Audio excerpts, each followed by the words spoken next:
thank all the witnesses for being here and for the great job they're doing. You know, as we've said before, this is a lousy budget, but it's not the fault of these three people who are here today. They don't have a choice. They're doing what they are ordered to do.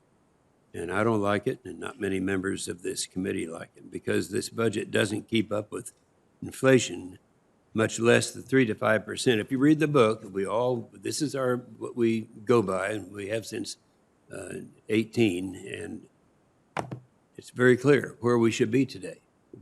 Our increases in the military should be between 3 and 5%.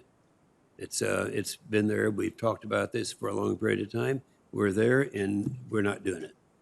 So the budget like this sends China and our other potential adversaries the wrong message. They're not willing to do what it takes to defend ourselves, our allies, and our partners. That's the message that they're getting from us.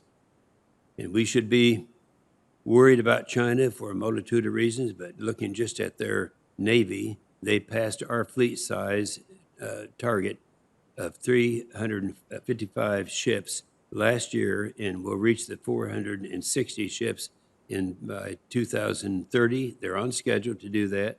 That's an increase of 105 ships in 10 years. Meanwhile, this budget supports at best the status quo. U.S. Navy and Marine Corps. Our Navy is under 300 ships today, and there's no growth.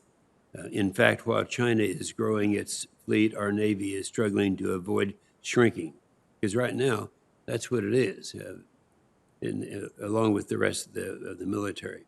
It's an unacceptable situation because our military is not being given the resources it needs. And as I've said, this budget makes bad choices, not hard choices. For example, Admiral Gilday is forced to cut the destroyer, not because he doesn't need it and doesn't want it. He wants it, but he's forced to cut it.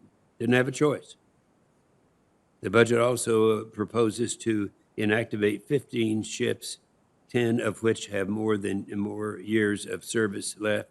It buys 6 fewer F-35C Joint Strike Fighters than required, divests all 12 patrol craft, cuts Navy and Marine Corps munitions by roughly 10%. As bad as this budget is, I'm concerned about next year that it'll be worse. Secretary Harker, on June the 4th, you directed the Navy to defund the nuclear sea-launched cruise missiles and prioritize being modernization of aircraft ships. You have to make a choice between aircraft, ships, and submarines. China doesn't have to make a choice between aircraft, ships, and submarines. So we got a lot of work to do. We got a problem, and I think we all understand this. Thank you, Mr. Chairman.